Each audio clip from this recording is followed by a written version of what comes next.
Se você mora no Brasil, provavelmente já ouviu esse conselho dezenas de vezes. Talvez de um parente bem-intencionado, talvez de um colega de trabalho, talvez de alguém na internet que se diz especialista. Um conselho que soa responsável, adulto e inteligente. Um conselho tão repetido que virou quase uma lei universal das finanças pessoais. O problema é que ele não funciona. E pior, ele atrasa a vida de quem leva a sério. O conselho é simples, curto e parece inquestionável. É só guardar um pouquinho todo mês. Parece lógico. Parece seguro. Parece o caminho certo. Só que quase todo mundo que tenta fazer isso sente a mesma frustração silenciosa. Guarda quando dá, para quando aperta, recomeça, para de novo, e anos se passam sem nenhuma mudança real. Não porque a pessoa não teve disciplina, mas porque esse conselho ignora a realidade do brasileiro comum. Vamos ser honestos. A maioria das pessoas não tem sobra todo mês. Esse conselho parte de uma premissa falsa, a de que sua renda é estável e suficiente para cobrir o custo de vida com folga. Para uma pequena parcela da população, isso até pode ser verdade. Para a maioria, não é. Quando alguém repete esse conselho como se fosse universal, está ignorando inflação, custo de vida, juros, instabilidade do trabalho e pressão social. Não é educação financeira, é simplificação perigosa. O mais curioso é que quanto mais a pessoa tenta seguir esse conselho, mais frustrada ela fica, porque ela sente que está fazendo tudo certo e mesmo assim não sai do lugar. Trabalha, paga contas, guarda um pouco quando consegue e continua exatamente no mesmo ponto. Isso cria uma sensação de impotência, e essa sensação é péssima para qualquer tentativa de melhorar de vida. O problema não é guardar dinheiro.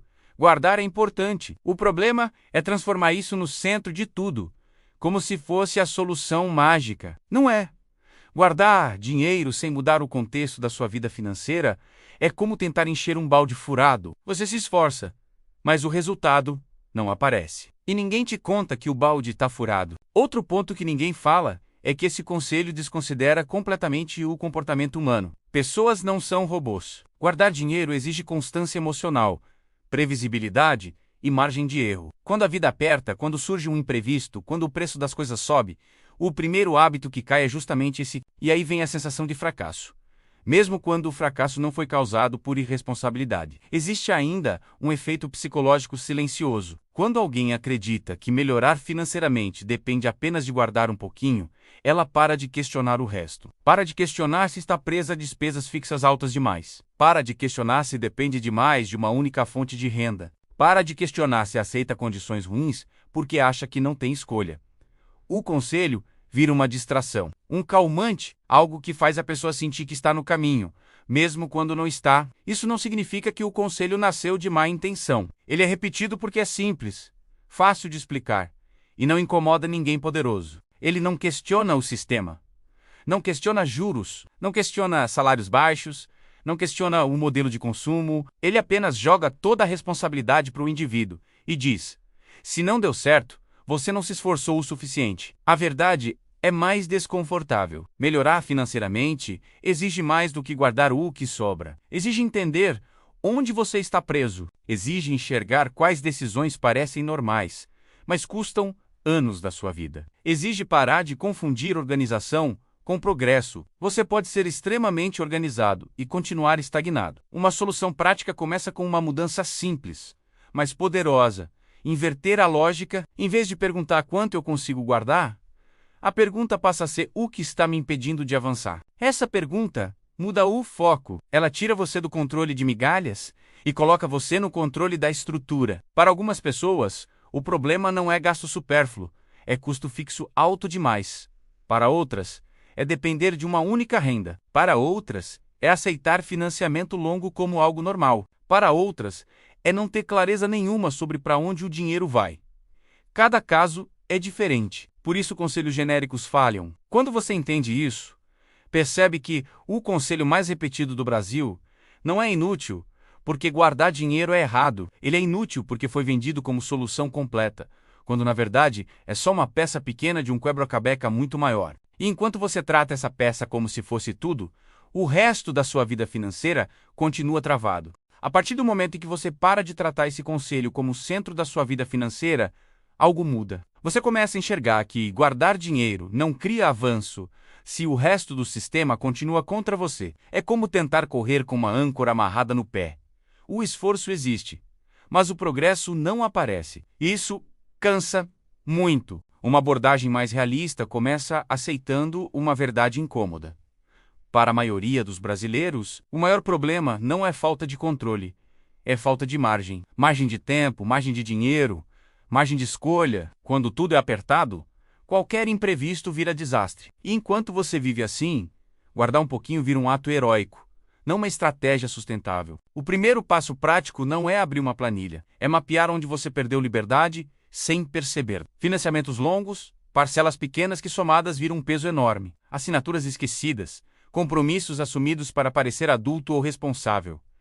Tudo isso drena sua capacidade de decisão, e quanto menos decisão você tem, mais difícil é melhorar. O segundo passo é entender que renda única é fragilidade disfarçada de estabilidade. Um salário pode ser previsível, mas isso não o torna seguro. Quando toda a sua vida depende de uma única entrada de dinheiro, você se torna refém. Refém do chefe, do mercado, da economia, e aí qualquer conselho que ignore isso está incompleto. Não é sobre largar tudo ou virar empreendedor do dia para a noite. É sobre começar a reduzir dependência, mesmo que aos poucos. O terceiro passo é parar de medir sucesso financeiro apenas pelo quanto sobra no fim do mês.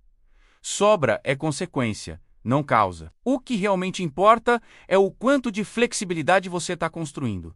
Flexibilidade para dizer não. Flexibilidade para aguentar um período difícil. Flexibilidade para fazer escolhas melhores. Às vezes, reduzir uma despesa fixa vale mais do que guardar R$ 200 por mês.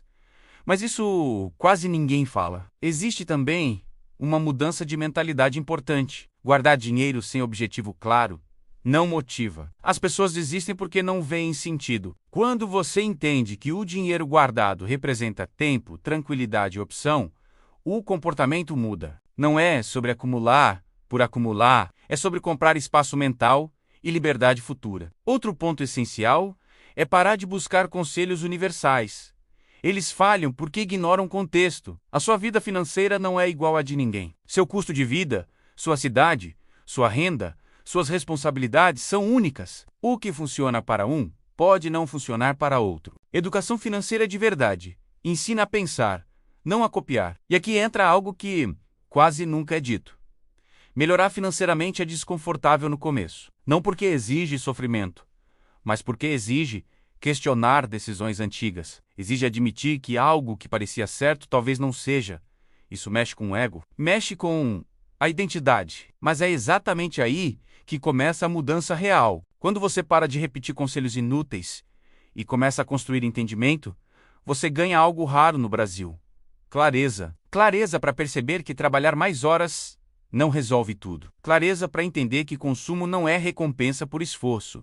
Clareza para perceber que normal não é saudável. E essa clareza muda decisões pequenas, que com o tempo mudam o resultado grande. O conselho mais repetido do Brasil não é inútil, porque é errado em essência. Ele é inútil porque foi vendido como solução única. Guardar dinheiro é parte do caminho, mas não é o caminho inteiro. Quando você entende isso, para de se culpar e começa a agir com mais inteligência. Se você sente que já tentou de tudo e mesmo assim não saiu do lugar, talvez o problema não seja falta de tentativa, talvez seja excesso de conselhos errados. E o primeiro passo para melhorar não é fazer mais força, é fazer diferente. A partir de agora, toda vez que alguém te disser que é só guardar um pouquinho, lembre disso. Guardar sem estratégia é esforço sem direção. O que muda a vida financeira não é o quanto você aperta, é o quanto você entende o jogo que está jogando. E quando você entende o jogo, você para de seguir regras que nunca foram feitas para você vencer.